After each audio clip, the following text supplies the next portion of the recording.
Greetings, everybody. Woohoo! This is great. Welcome. What a great way to launch our homecoming. Welcome, welcome, welcome. Yes, I wish you were here. For those who don't know me, I'm Dr. Wanda Costin, and I have the distinct pleasure of serving as the Dean of the Smith School of Business here at Queen's University. We're so delighted that you've joined us this evening. First, however, because this is so important that we acknowledge our sense of place, I'd like to begin with our land acknowledgement. The Smith School of Business at Queen's University is situated on the traditional Anishinaabe and Haudenosaunee territory. We are grateful for the opportunity to be able to live, learn, and play on these lands. Thank you. So excited to have you here. We know that we have Smith alumni across the globe. We know that some of which joined me on our alumni town halls over the last couple of weeks. So if you wouldn't mind, please share with us where you're joining from. Put that in the chat. Let's see how far and wide we are this evening. I also want to let you know, you probably see up in the corner there in red, that we are recording this live. So I just want to make sure that you know that. And obviously you know that we've got some pretty special guests here this evening. So if you have questions, please put that in the Q&A. But first, I'm sure there are several of you who are joining who've not yet had the opportunity to engage with me myself.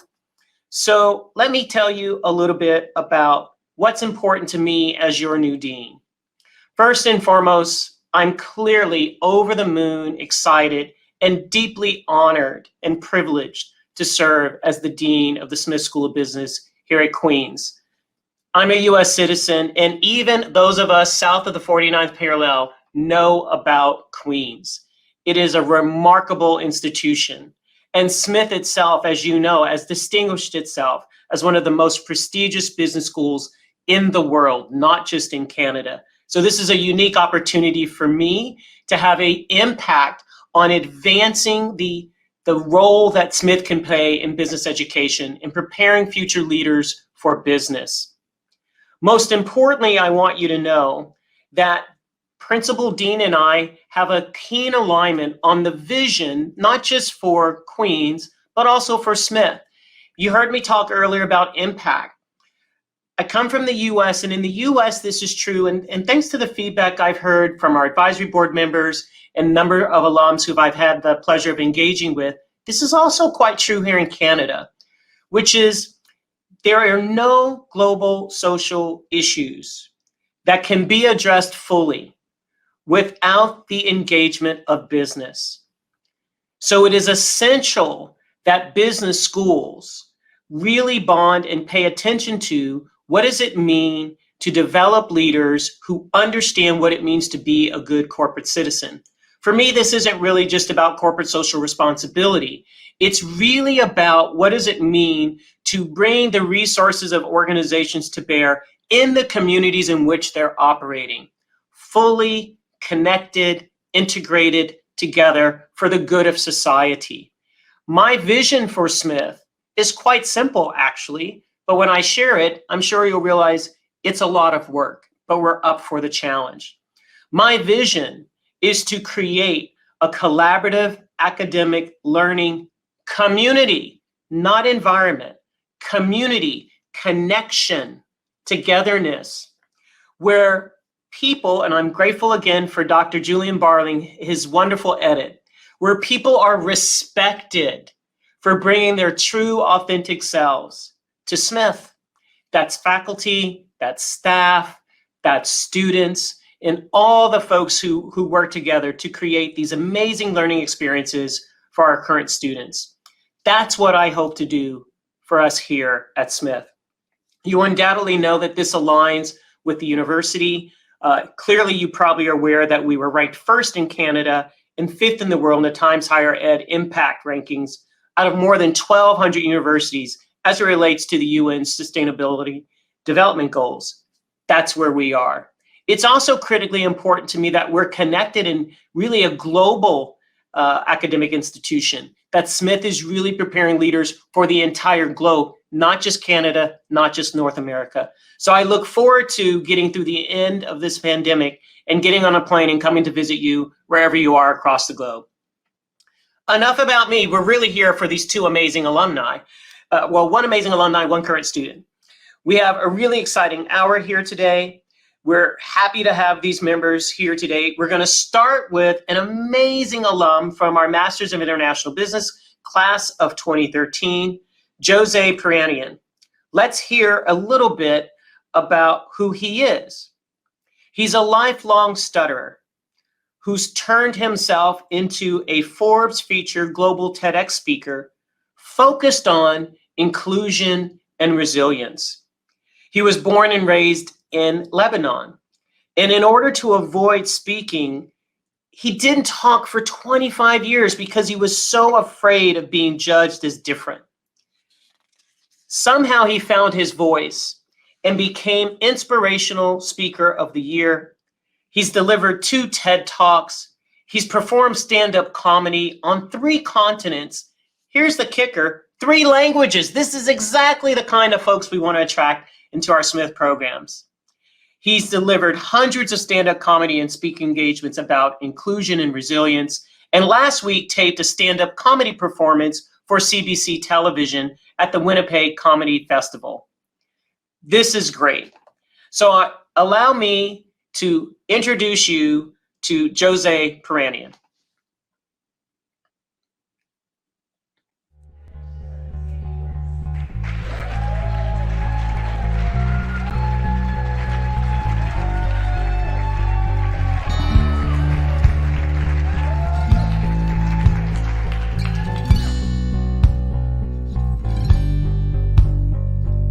My whole life, I have had a severe stutter.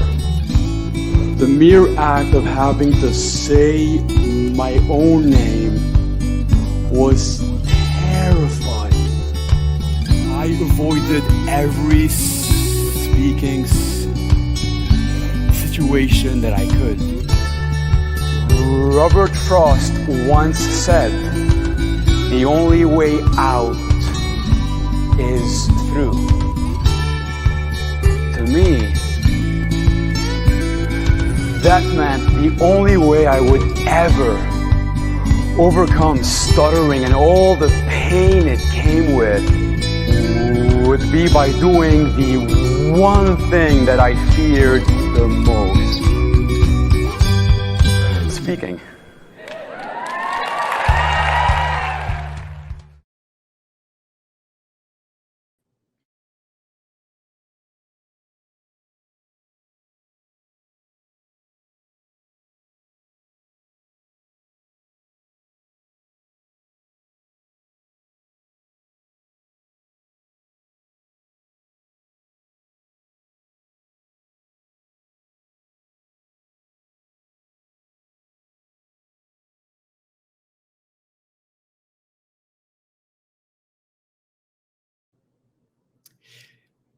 I do hope you like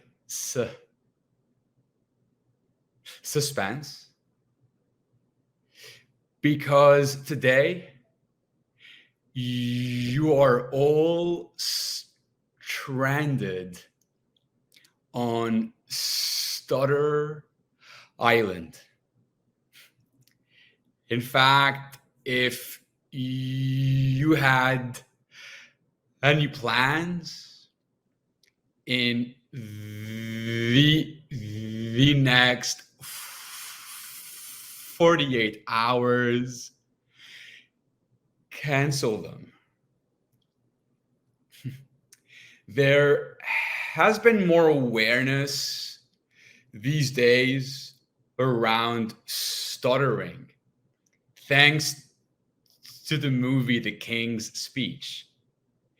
If you've seen that movie, please write The King's Speech in the chat. And if you haven't seen it, it's a movie about a former king of England, who had a difficulty getting his words out. As you can all imagine, I could really relate to his challenges in the movie because believe me, it's not always easy being a king. I will also mention that I am using a breathing technique to control my stuttering. So if anyone here is called Luke, I am your father. This technique also makes it sound like I'm having trouble breathing, which is just great timing right now. Let's look back at the past year and a half. If you agree that it's been a strange period in time, please write "it's been so strange" in the chat. I want to make sure that we're all on the same page here.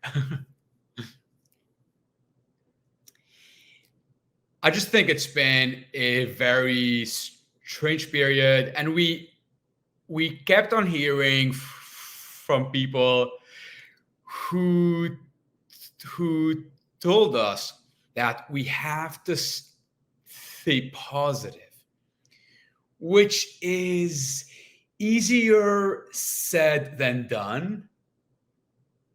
Actually, for me, nothing is easier said than done.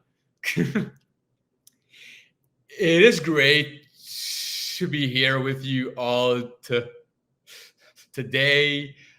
I actually moved to Canada from Lebanon when I was 18. And before my first ever winter here, I didn't even have a stutter. I've just internalized all of the shivering. Growing up in Lebanon was not always easy.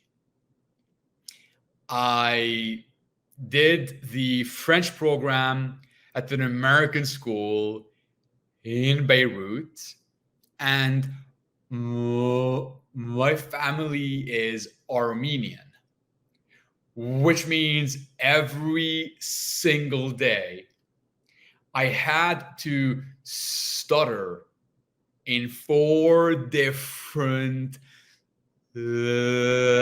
languages.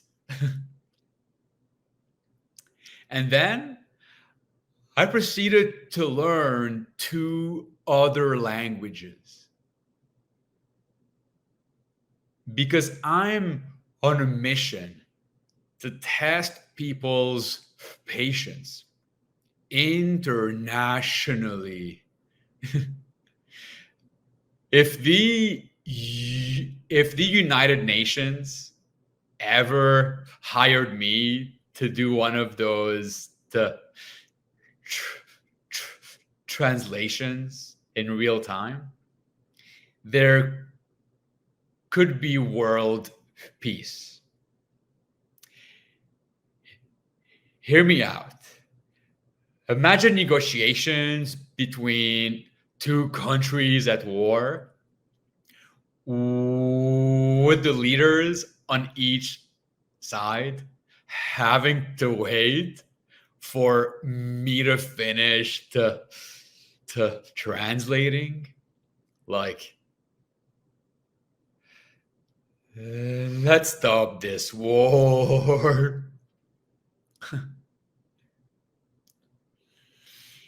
Besides world peace, there are other advantages to having a stutter. And by the way, this is a performance that is similar to the one I delivered at the Winnipeg Comedy Festival last week. It is quite different doing stand up virtually and not hearing laughter. So do feel free to leverage the chat in the meantime. Otherwise, I'm just an isolated and lonely comedian. Now, besides world peace, there are other advantages to having a stutter. For example, it prevents me from having to deal with rejection. And here's how. This one time I was asking a woman out on a date, and I said, "Hey, we should go for a and as I was getting stuck, I could see it in her eyes that the answer was going to be no. So I said, "Hey, we should go for a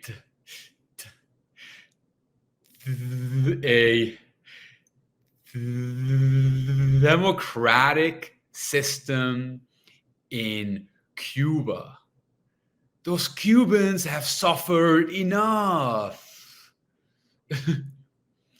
One last thing about stuttering is that it's extremely paradoxical. Some words flow right out. Others get stuck, as if I'm using the world's worst Wi-Fi connection. But when I sing, I don't stutter at all. Yeah. At least one of you is going to reach out to me on LinkedIn or Instagram after this and say, "Instead of speaking, why don't you always sing?" Because I don't want to look deranged. I know you think I would save so much time, but have you ever seen a musical, Emily? Can you imagine Emily asking me, "Hey, Jose, how was your weekend?" And I say, "Thank you for asking, my friend. My weekend was nothing but grand." Also, it would get really strange in certain situations, like I have to call 911 and I get stuck. So I say, "Sir,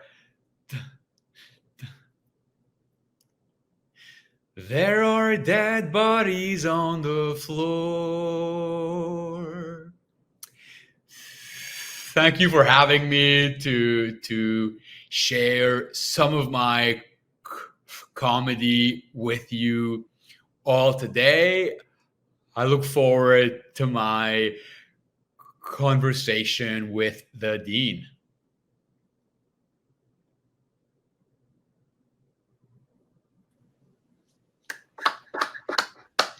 Okay, it's a good thing y'all aren't here because we were rolling.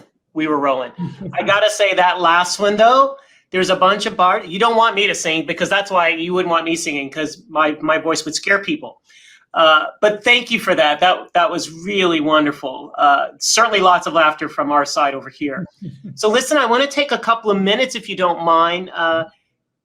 Gosh, you're such an inspiration. I saw that some of the folks in the comments are talking about that.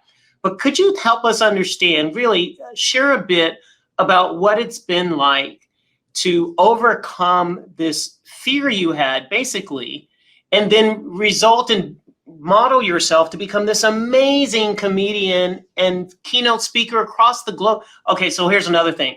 I used to speak German when I was younger. I can't imagine speaking 4 languages, right? So you're just amazing. So help us understand, give us some insights that can help the rest of us on how you did that. Absolutely. The first thing I did was I joined Toastmasters to overcome the fear of public speaking. And if you've heard of Toastmasters, please write the initials TM in the chat. In fact, that fear was so terrifying that in undergrad, I had begged my professors to exempt me from every single presentation. When I joined Toastmasters, I decided to start facing those fears. I even attended some meetings at Toastmasters Queens. And after Toastmasters, I really started to challenge myself by going to the mall or outside where I would introduce myself to 100 complete strangers every single week. And that is something I did before the pandemic. And through these tens of thousands of interactions, I was able to build courage from scratch, which then empowered me to experiment with stand-up comedy as a way to regain control over my narrative. And then things evolved very unexpectedly.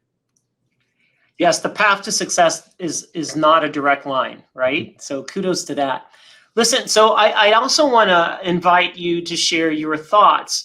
So equity, diversity, inclusion, and indigeneity is critically important for Smith. It's going to be embedded in the strategy, in our courses, in everything we do here at Smith moving forward. What kinds of things could we be doing from your perspective to create a more inclusive, welcoming community?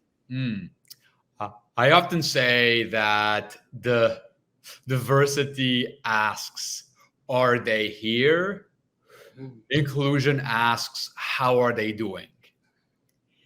It's the emphasis should naturally not be on simply adding diversity in numbers without considering what is happening internally. How do members of diverse identity groups,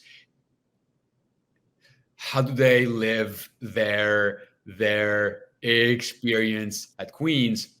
And one more thing I will add is that on the one hand, we want to we want to make sure that the environment is filled with awareness and empathy.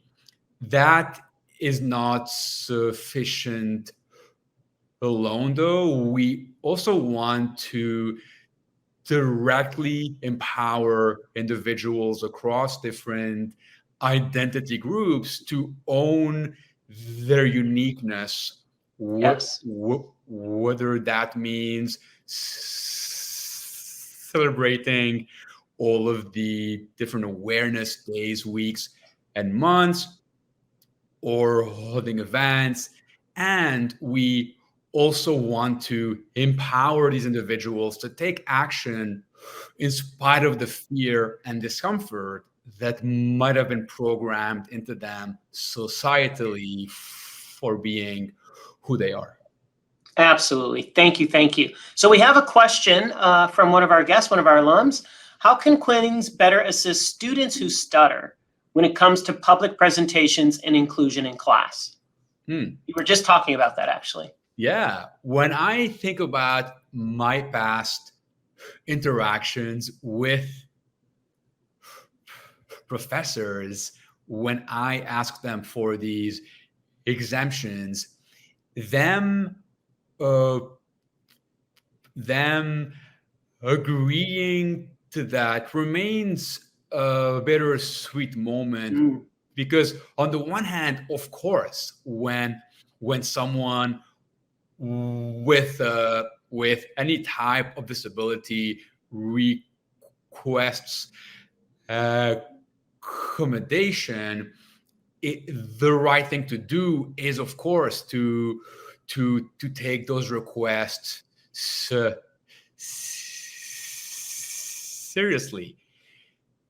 That being said, a part of me wishes that those professors had asked me some additional questions to understand what is driving my avoidance behavior, because they would quickly have realized that the only reason I was hoping to avoid these public presentations was caused by the fear of the fear of judgment for being different, which arguably can be addressed without having to impose silence on the self.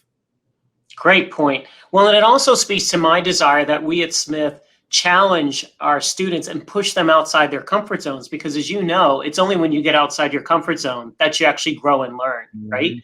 So I appreciate that. I do want to ask you another question. I understand that you're in the process of filming a documentary. So can you talk a little bit about that, and when can we see you on the big screen? Absolutely. So when I started to take some steps on my journey, I met a filmmaker by the name of Josiane Blanc, who was intrigued by my story and by the fact that I was about to compete at a speaking competition. And she was interested in doing a short about my journey, but because my trajectory kept on evolving, so did the scope of her film, and it has evolved quite a bit since her initial idea. In terms of the release date, there have been delays naturally with the pandemic. So I would say if you follow me on Instagram at YesWayJose with a Z or a Z if you're American, or my LinkedIn, I'm happy to connect with anyone here. I will post updates about that. Yeah. Awesome. I have to say, I didn't get the pleasure of being your dean when you were here, but it is really a distinct honor to spend this time with you. And I think you're a great representation of the vast array of talent that we have amongst our alums. So thank you so much. Raise the roof, people. Come on. Put it in the comments in the chat. That was awesome. That was awesome. Thank you, thank you, thank you. So grateful for your time tonight. And thank you. What an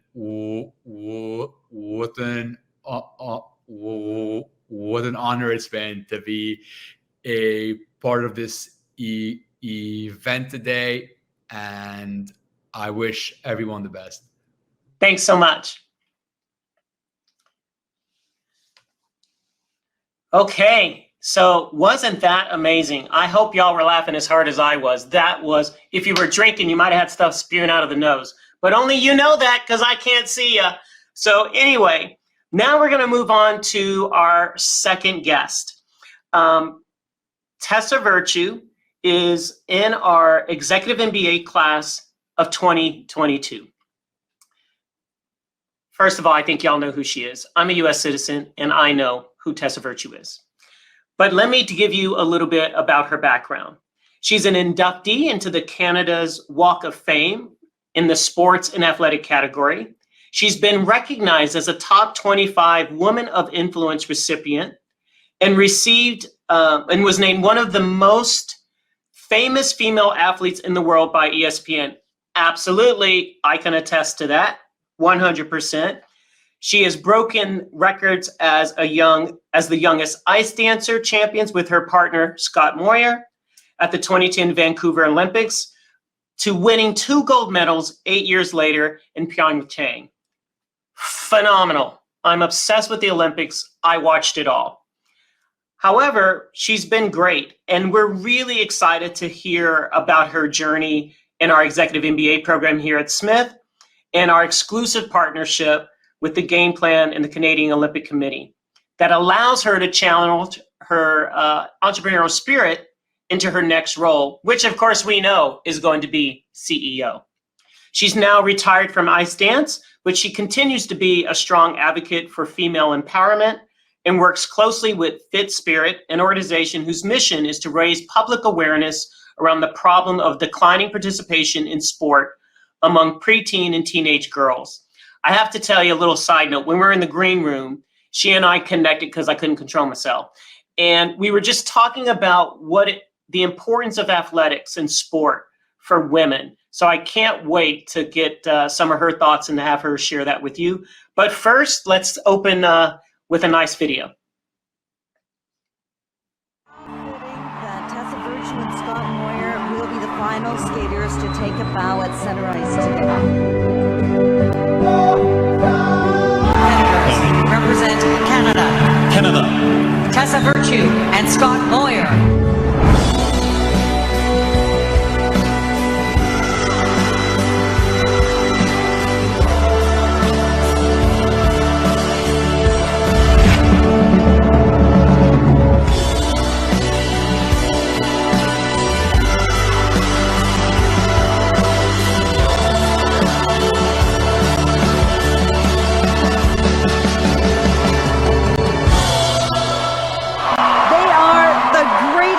Dancers of their generation, maybe of all time.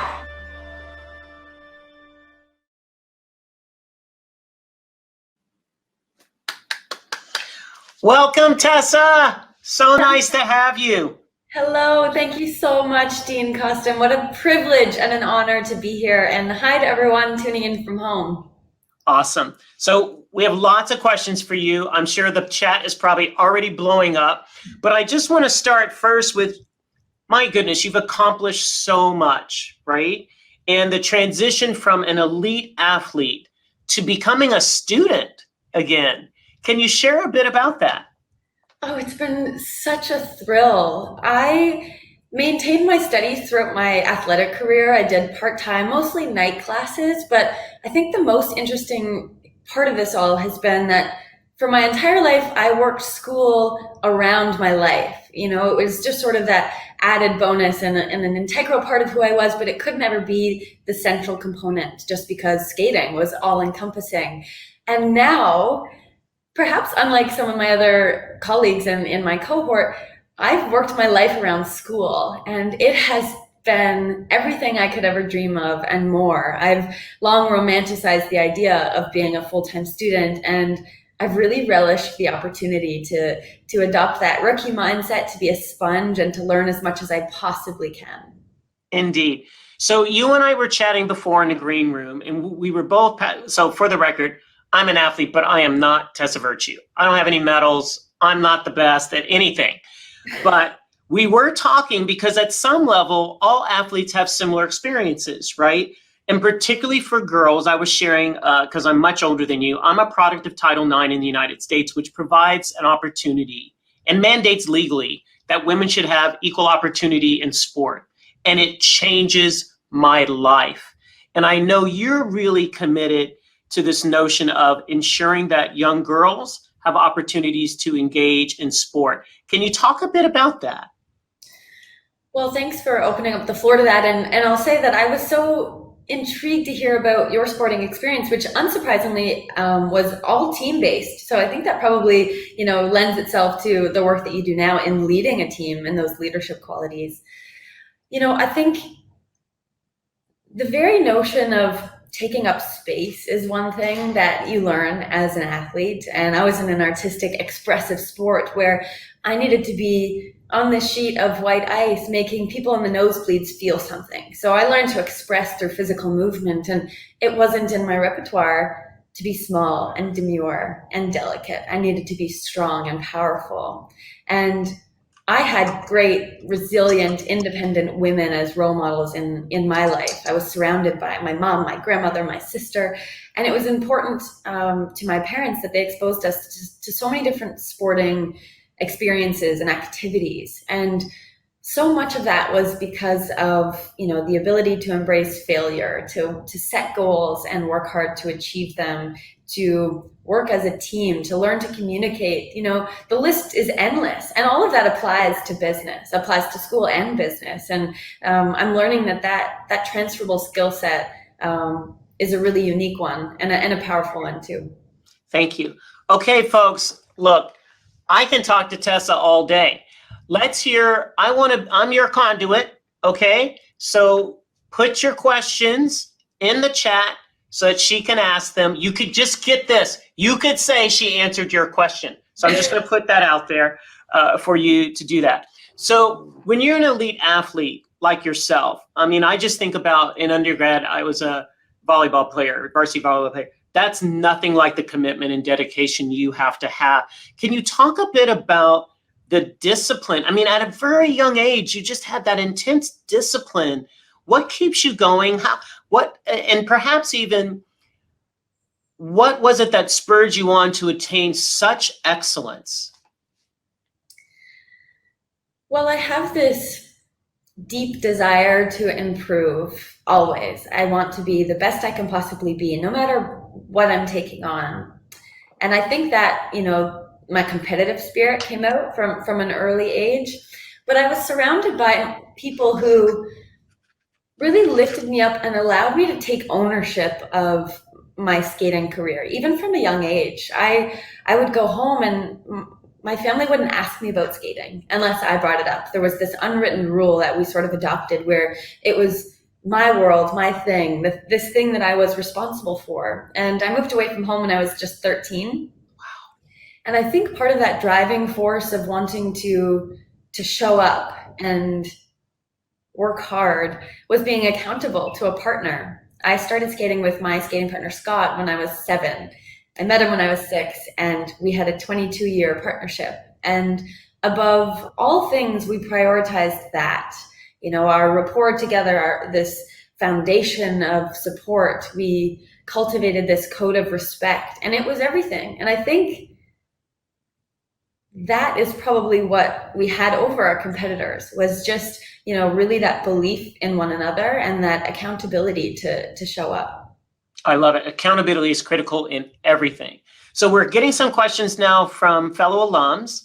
Sam says, how has your experience as a professional athlete translated into how you approach your academic career, and what interpersonal skills do you draw on? Great question. Thanks so much. I think I have a pretty good sense of time and energy management. We used to always think about, a training week as if we had 100 energy cubes, and we needed to learn to prioritize and also really commit to rest and recovery. And I think we're in this burnout culture where we all are just so busy, and right now working virtually, we're always accessible, and there's this fear of setting boundaries. And I think one thing that I'm trying to still uphold and maintain is just that sense of prioritizing my energy and time and effectively managing that so that I can optimize my performance no matter what I'm doing, whether that's my consulting work or school or some of the other various projects I get to take on. And that's been a really useful skill. Also, feedback. I saw one of the questions is what was the biggest surprise about transitioning away from skating? Well, for over 2 decades, every 2 to 3 minutes, someone was telling me what I could do better. Someone was giving me constructive criticism, and it was this, I was hungry for it. I just needed that to know, what path I was taking next. And now I've entered a world where there are annual performance reviews and I don't know what to make of it. So I think I'm trying to, create these safe spaces, these safe psychological spaces where with colleagues we can reciprocate feedback and appreciations of how we can all be better. I love it. That's great. We've got another one here, which I'm sure many people are inquiring, is someone whose identity perhaps was connected to your excellence on ice. Did you struggle in moving away from ice dance? And was it difficult to establish, for other people even, who aren't in your immediate family and social network, to get to know Tessa off the ice? Oh, what a thoughtful question. I always tried my best to not define myself as a skater. I really tried to have an identity outside of the confines of the arena boards. And whether that was, hobbies or school, or just this knowledge that it was finite, an athlete's lifespan is finite, and that preparing for, what was to come after sport was not me not putting my all into sport, but rather it was giving myself the freedom to really be as an athlete, knowing that I had options afterwards. So in fact, I found that quite motivating. We're so lucky. I mean, we lived this fairy tale in Pyeongchang, and we got to leave the sport completely on our own terms, having had success and done things in our own way. But we needed to know that when we took a little break from competition and came back to compete for the last Olympics, and there was a lot of dialogue about, once these 2 years of intense preparation are under our belts and we take the plane to Pyeongchang, we head to Korea, what if we fail? Is that okay? And what if we fall? And what if we disappoint Canada? Can we reconcile that? And can we really come to grips with that experience? And we worked so hard to make that answer yes, that it was okay, that our preparation was the joy and the process was really the most fulfilling part. Wow. I have to tell you, just hearing you say that, what if we let down Canada? That's a whole country. I don't want to scare you, but I was in the U.S. and I'd have been that way too, and I wasn't Canadian. So you all were just such a joy to watch. Like the whole world was actually cheering for you, especially in the last Olympics, right? We really were. Yeah. So another question. This is a fun one. So how'd you decide on the music for your routines? Ooh, that was always a collaborative process. And in 22 years of skating together, Scott never once brought a musical suggestion until it was Moulin Rouge for our final skate at the Olympics. So as soon as he mentioned that, I was obsessed with the idea, and I loved it. But of course, everyone has an opinion. And that's, another thing about I was going to say skating, but really the world. Everyone has an opinion on what you're doing, how you're doing it, what you're going to wear. So there was a lot of noise. We needed to learn whose opinion to trust and how to tune out the noise. And Moulin Rouge eventually just became that vehicle for us, where we could show passion and drama and love and romance and triumph and, make people feel things. So I think we were probably most drawn to pieces of music that connected somewhere deep in our core. It helped us express the characters. You're right. I think some of your success was that you elicited emotion in us, right? Like when we just wanted to stand up and cheer in our living rooms, right? Because that's what you were doing. You were trying to move us, right? Thank so you. I think that's beautiful. I mean, not to draw this, I'm not trying to stretch this parallel here, but that's how I felt, you know, and this intro song is playing and I'm seeing the Smith logo and I'm picturing everyone tuning in from all over the world, as you said, because there's that connection to Smith. And people always talk about the alumni with Queens and Smith and just how strong that is. And I'm so proud. You know, I think 10 years down the road, 5 years down the road, 1 year down the road, I can't wait to be part of that family too. I think it's incredible what everyone has been able to do to come together and really form that bond. I think you're right. I see it too. You know, I've told the first year commerce students, I too am a first year because this is my first homecoming, right? So they got to get a kick out of that. Yeah. But ironically, earlier today, I was talking with some of our commerce students, they're executive, and we actually were talking about the uniqueness of community. And we were trying to say, what kind of community are you trying to create? Because that's all we hear about is the close-knitness and the connectedness, right? It's the people. So what kinds of experiences are you trying to create for first years that sets the stage for their entire academic career here, but then that builds, as you know, the relationships for the rest of your life, right? Oh, it's amazing. And you know, there's that almost secret handshake when you hear someone's been to Smith and there's that head nod, it's like the Jeep wave, where you just bond, but you also know that network of people will always be there. You can always reach out and I'm just feeling so grateful to be part of that. Awesome. So, here's another good one. What was your pre-competition routine to calm your nerves? Oh, it changed throughout the span of my career. I was a very superstitious, athletes are creatures of habit, and I was quite superstitious for most of my life. So, you know, my water bottle had to be a certain place, my guards, I had to say the certain things to Scott, and he's a talker, but when I got nervous, I just couldn't stop, just da, da, da, da. So, you know, roles really changed.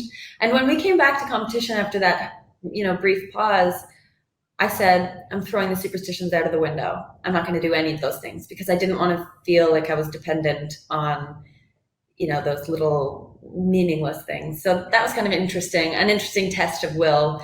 But mostly Scott and I talked through our program. We talked through our keywords. We did some breathing together and tried to get in sync.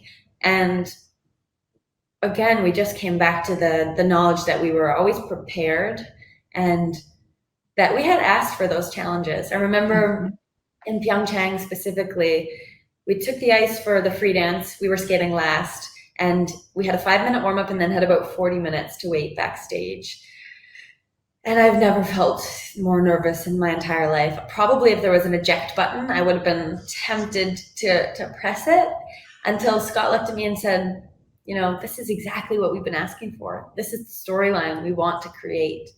And this is what we've been working for. And sometimes we have to remind ourselves of that when we take on these challenging but meaningful tasks. Yes, you're right. And not the same, but you may have heard when I started, I said, this is a privilege. It's a distinct privilege. Like, yes, it's a lot of work. Yes, it's, you know, under the microscope or however you want to put that, or magnifying glass, but it's a distinct privilege to have these opportunities, right? And you were embracing that. So I love it. I love it.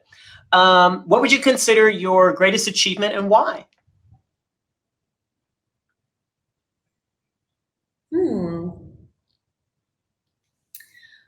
My mom would have said for a long time that it was graduating high school with my graduating class. She was very good at that. You gotta love moms. Yes, yeah. My greatest achievement.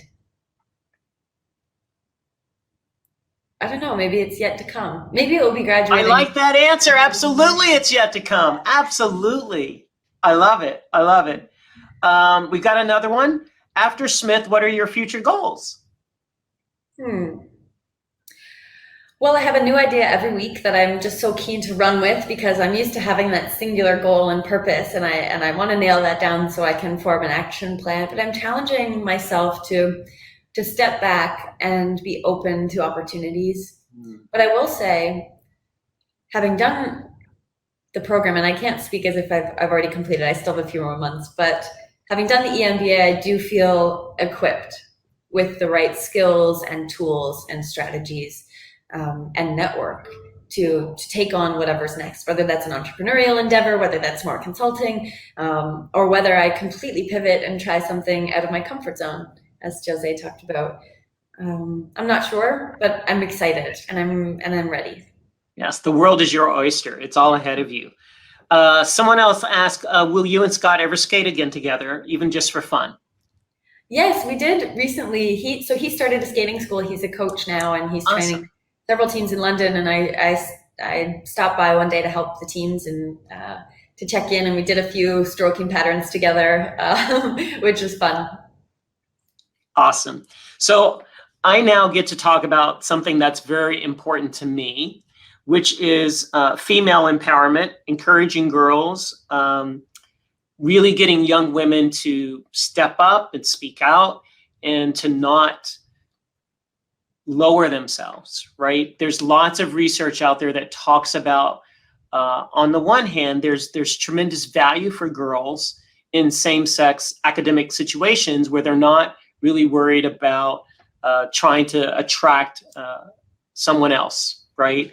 Or appearing too smart, for example, right? So can you share a bit about what kind of advice would you, I'm sure there are many of our alums who have children, some of which will be girls, on what kind of advice would you give us parents and or directly to these young girls? Clearly you're engaging with them. What kind of things are you talking to them about? I think first and foremost, it's important for them to have a space where they feel comfortable to share their feelings and open up to someone who is not judging, a place where they feel they can be completely themselves. And part of that is embracing individuality, this whatever makes someone unique.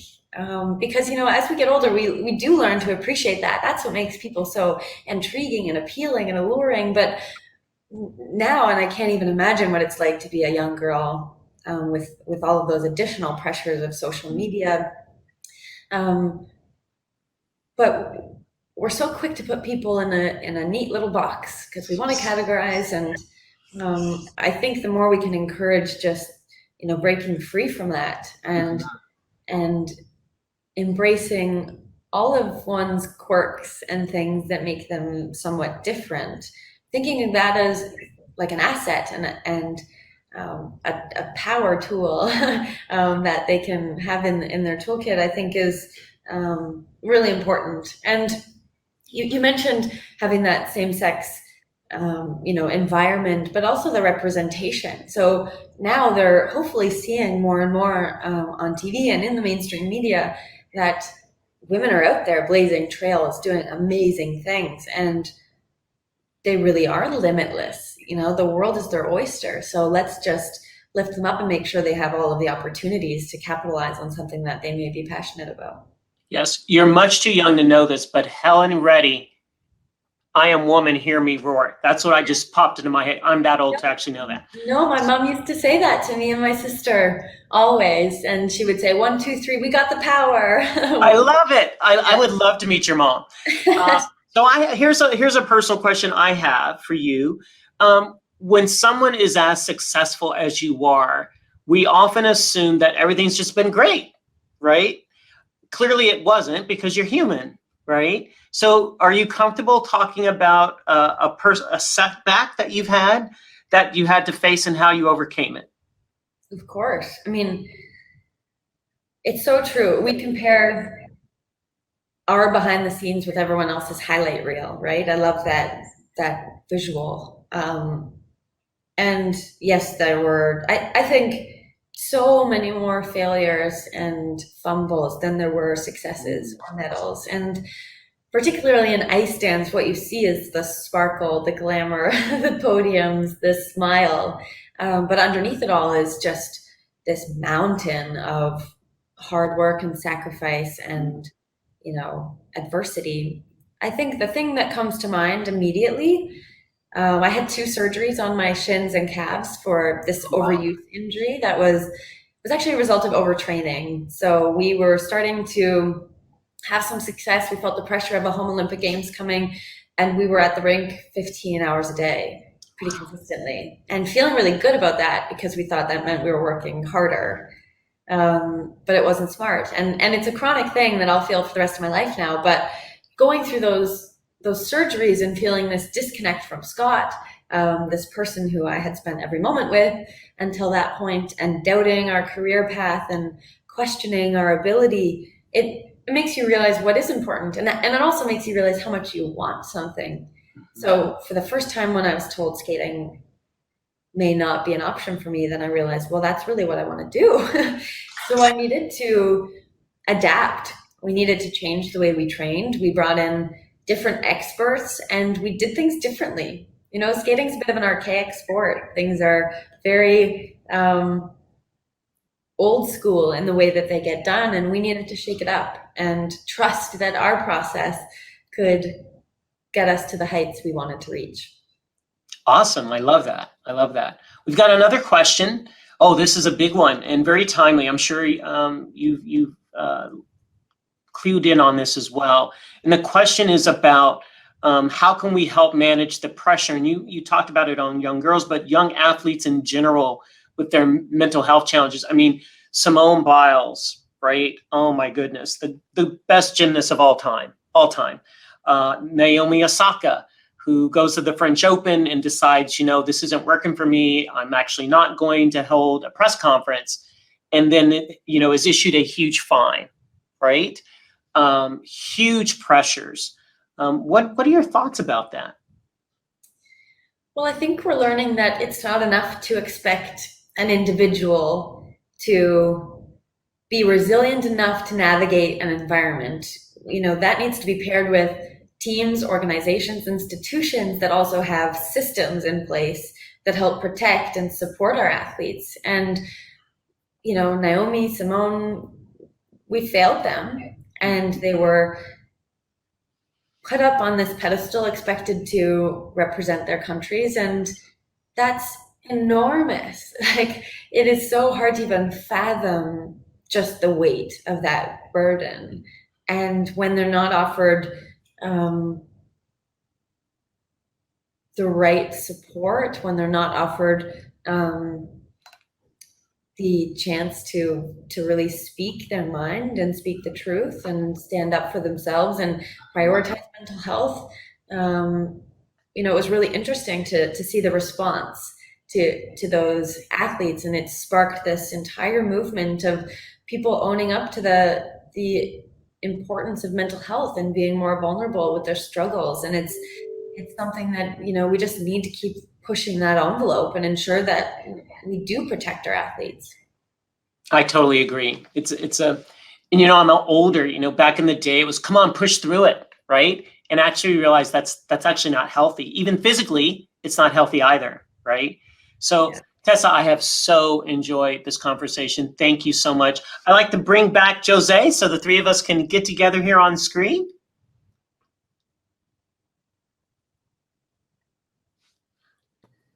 Awesome.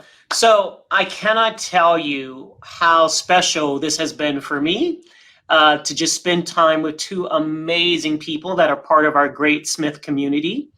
Unfortunately, though, yes, we're representing. We're going to get some more gear for you, Tessa, not to worry. But I just want to say thank you for tuning in. Thank you for coming this evening. I really look forward to welcoming you to campus next year.